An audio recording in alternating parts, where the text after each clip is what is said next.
Sumainyo ang Panginoon at sumainyo. ang pamamahayag ng simula ng buting balita ng Panginoon ayon kay San Mateo. Papuri sa iyo, Panginoon.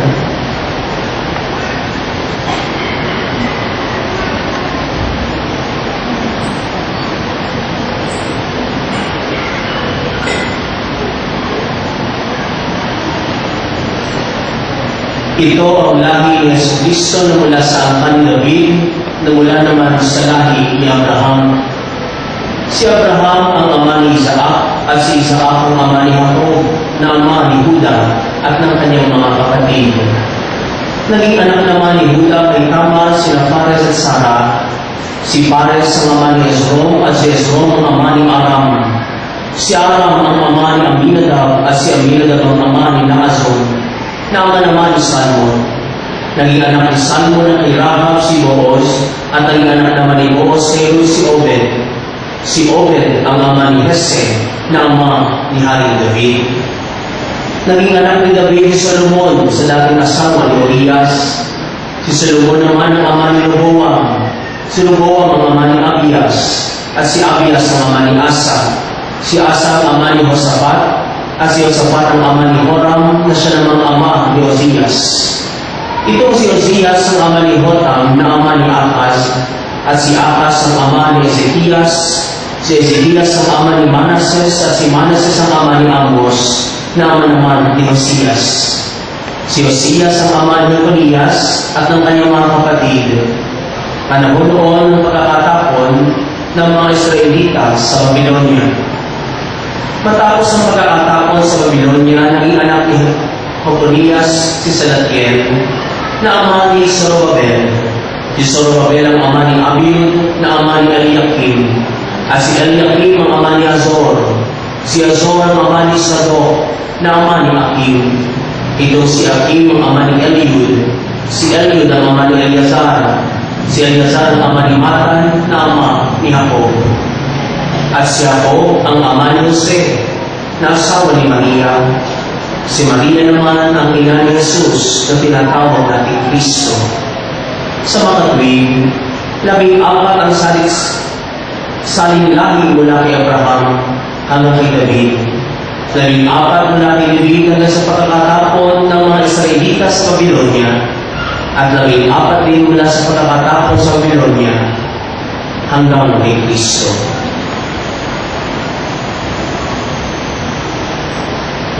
Mga kapatid, ang buting balita ng ating kaligtasan. Pinupuri ka natin ng Panginoon si Kristo. Umupo ka. Magandang gabi po sa inyong lahat. Welcome po sa ikalawang misa natin ng Nobenaryo, habang tayo naghihintay sa papalapit na pagdiriwang ng kaarawan ng ating Panginoong si Jesus. Mga kapatid ko, ngayon sa ating Ebanghelyo ay inilahad ang libig at pinanggalingan lahi ni Jesus. Mula doon kay Abraham na sinatawag natin ama ng pananampalataya, hanggang doon sa pagkahari ng David, hanggang mga na ito ay mapatapos sa Babylonia, at hanggang sa mabuhay si Jesus. Isinasabi ito sa atin upang ito ay magturo, upang magturo na manubalik din ang ating alaala kung saan din tayo nagmula, kung ano ang ating pinagmulan, kung kanino tayo dapat na siyang mag-ugat. Isang tulong sa atin ng araw ng Kapaskuhan ay binabalikan natin ang ating mga kamag-anak. At upang magawa natin ito, kinakailangan maghanda ang ating mga kamag-anak na mga kusing o ng konting salapi upang mayroong maibigay sa kanilang mga paparating na kamag-anak. Tanong ko sa inyo, kung hindi uso ang Pasko, pupuntahan na natin sa araw ng Pasko ang ating mga kamag-anak.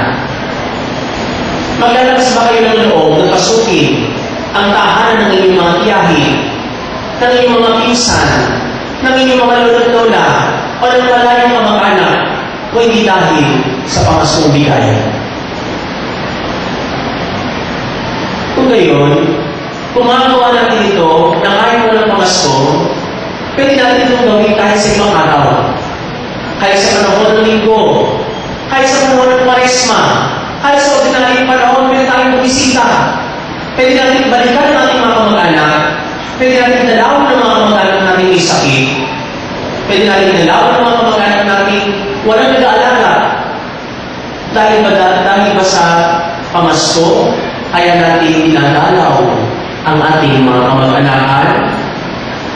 Mga kapatid ko, ito isang tradisyon na ginagawa natin, pero napuugat sa isang pagtuturo ni Jesus na ngayon sa ikalawang misa ng ating simbang gabi ay pinapanumbalik sa pamamagitan ng ating Ebanghelyo ang ating pinagmulan. Sino nga ang aking mga magulang? Nasaan nga ba ang aking mga tito-tita? Kanino nga ba ako nagmula? Mga kapatid ko, isinaal sa ating Ebanghelyo ngayon, isinalaysay sa atin ng mga pagbasa ang saling-saling gahi ang bibig ni Jesus dahil sa unang dahilan. Nais ni Jesus na tanggapin natin na siya ay kasama sa kasaysayan ng tao. Hindi lamang isang mito, hindi lamang isang panaginip, hindi lamang isang invento ang Kristo. Ang Kristo ay naroon sa kasaysayan ng mundo, nabuhay, umapak sa lupa, tumawa, umiyak, siguro tumi, at marami pa siyang ginawa, katulad na ginagawa natin sa araw-araw, maliban sa kasalanan. Sa mga tuwid, kung ang Kristo ay nasa kasaysayan, nais siyang makaugnay sa buhay ng tao. Sapagkat kung hindi, pwede lang tayo iligtas na hindi na siya magiging tao. Kasi sa pamamagitan lamang ng kanyang pagka-Diyos, sa pamamagitan lamang ng kanyang pagiging hari doon sa langit, ay maaari tayong iligtas sa kapahamakan.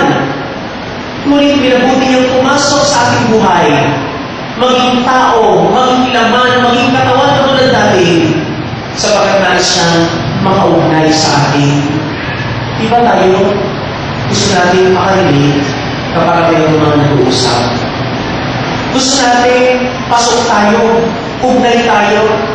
Gusto natin ay kalahok tayo sa kanyang buhay. Gusto natin ay kasali tayo sa usapan. Pero ang tanong, ngayon pinaghahandaan natin ang pagdiriwang ng kaarawan ni Jesus. Kasali ba siya sa ating mga plano? Kasali ba siya sa ating mga pinaghahandaan? Kalahok ba siya sa ating mga ipinagdiriwang? Kaugnay ba siya ng buhay natin ngayon? Bakit ba tayo narito sa ikalawang araw ng misa ito? Sapagkat nararamdaman ba natin, kaugnay natin si Jesus sa ating paglalakbay bilang tao, bilang isang sabayanan? Kasama ba natin si Jesus sa pang-araw-araw nating buhay? Tandaan ninyo, isinaal sa atin ang bibig ni Jesus, ang kanyang pinagalingan upang marating ang buhay natin ngayon na siya ay kaugnay natin magpasanggal ngayon. Hindi siya basta produkto lamang ng kasaysayan. Hindi siya basta natapos na noon pa at binukita na lamang natin ngayon ang kanyang buhay. Pagkos si Jesus ay karugtong natin ngayon.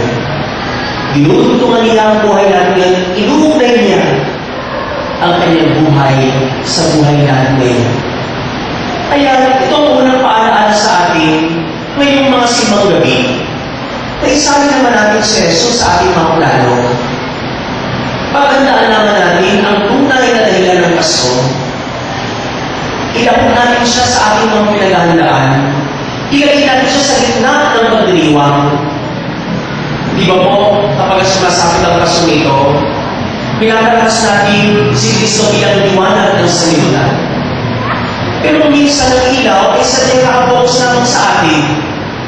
Ano kaya ang bibili ko? Ano kaya ang matatanggap ko? Ano kaya ang para sa akin? Papaano naman ako? Minsan ang ilaw ay nakapokus lamang sa atin. Parang spotlight. Ngunit sana sa pagdating ng araw ng Pasko, ang ilaw na ito'y kunting bumabaling sa batang sanggol na nasa sarsapan. Upang sa gayon, madali natin maiugnay ang ating buhay sa Kanya. Kapag ang ilaw ay laging nakatutok sa atin, mas mahirap magpatawad. Kapag ang ilaw ay nakatutok sa atin, mas lagi natin i-consider yung ating sariling kapakanan. Baka hindi natin sa alang-alang ang mabuti ng iba. Pero kung ang spotlight ay nakatutok sa Batang Santo na si Jesus, na siya mismong liwanag na sa libutan, baka madaling maghanda, baka mas madaling magpatawad, baka mas madaling magbigay, baka mas madaling maiugnay ang buhay natin sa Kanya. Ang kasaysayan ng magiging tao ni Jesus ay sinalisay sa atin sapagkat nais siyang nakuugnay sa ating lahat. Pangalawa po, hindi lamang basta ang Diyos ay nais na makipag-ugnay. Hindi lamang niya gusto niya magiging sa buhay natin. Tapos ito'y kanyang pampinalalim. Nais niya panamutan at uparin ang kanyang simulang pagtitipan. Na mula pa noong si Abraham ay tinawag na maging ama ng sambayanan, magpasa hanggang ngayon, itinupad ng ating Amang nasa langit sa pamamagitan ng kanyang utunan na si Jesus ang pagtitipan. Na tayong lahat ay kasali sa kanyang kaharian, na tayong lahat ay mayroong buhay na walang hanggan, na tayong lahat ay kabilang sa isang pamilya. Ano man ang naging buhay natin ngayon, ano man ang talagang nating kahinaan, ano man ang mga pagkukulang natin ginawa, ang Diyos ay patuloy sa kanyang pagtipan, hindi niya sinisira ang kanyang ipinangako, tinutupad niya ito kahit na tayo ay hindi tapat. Ito ang dahilan bakit tayo kailangan magpasalamat sa araw ng Kapaskuhan.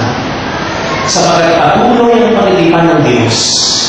Patuloy na tinutupad ang kanyang mga pangako. Kaya tayo po, kumusta na ang mga pinangako natin sa Kanya sa harapan ng altar? Noong kayo ay kasal bilang mag-asawa.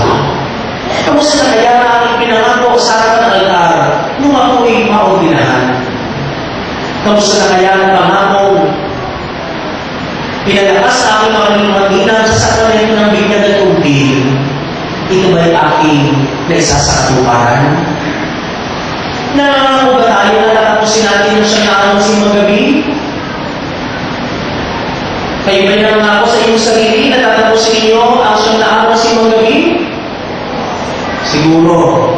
Pero bakit hindi pa natin ito masabi? Sapagkat hindi tayo sanay na tumutupad ng isang pangako. Bakit hindi tayo sanay at hindi natin kayang panindigan? Hindi natin kayang tuparin ang mga maliit na pangako dito. Pero hindi naman ito ang hinahanap sa atin ni Jesus. Hindi niya hinahanap sa atin na tapusin natin ang siyang araw sa gabi. Hindi niya hinahanap sa atin na mangako tayo sa kanya ng mga maliit na bagay. Mangako tayo na bago pa man sumating ang Pasko, ay nabati ko na ang matagal ko ng kaaway. Kaya kaya natin ito? Sisikapin ko pagkat bago dumating ang araw ng Pasko, nangangako sa harapan ng Diyos na paglilingkuran ko ang aking mga magulang. Nangangako ako na bago dumating ang araw ng Pasko, magtatabi ako ng aking inipon upang ibigay sa isang lukha at kulubi. Mga malilita pangako na magdadala sa atin ng tunay na pakipag-ugnayan sa Diyos, sapagat ito ang dahilan ng pagdating sa buhay natin ni Jesus. At ang ikalawang dahilan kung bakit sinasay sa atin ang salisaling langit ni Jesus, sapagat pagkasangga ngayon, ang Diyos ay sumasa atin. Hindi na natapos nung siya'y umakyat sa langit ang buhay ni Jesus sa atin. Sa pamamagitan ng Espiritu Santo na siyang lumubog sa sinupunan ng mahal na Birhen Maria, nasa sa atin din siya ngayon sa iba't ibang paraan. Ang Espiritu Santo na nag-iwanan sa atin, wala man sa ating sinupunan, ay nasa ating kalooban upang ipagdiwang natin araw-araw ang araw ng Kapaskuhan.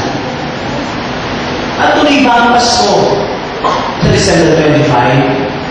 Tuloy ito sa pagkakit kanyang birthday, pero liwan ito ay magpapatuloy kung hahayaan natin maisilang si Jesus sa ating puso at kalooban. Emmanuel, God with us. Sa pananatili sa atin ng Diyos, siya ay patuloy na nagpagtipan, tumutupad sa kanyang mga pangako, hindi sinisira sa usapan, at lalagigit. Siya ay nasa sa atin sapagkat patuloy siya ng iugnay. Ayaw niya mapalayo sa kanyang mga anak, ayaw niya mapalayo sa kanyang mga kapatid. Nais siyang in siya, nais siyang pasok siya, nais siyang asali siya sa buhay natin. Amen.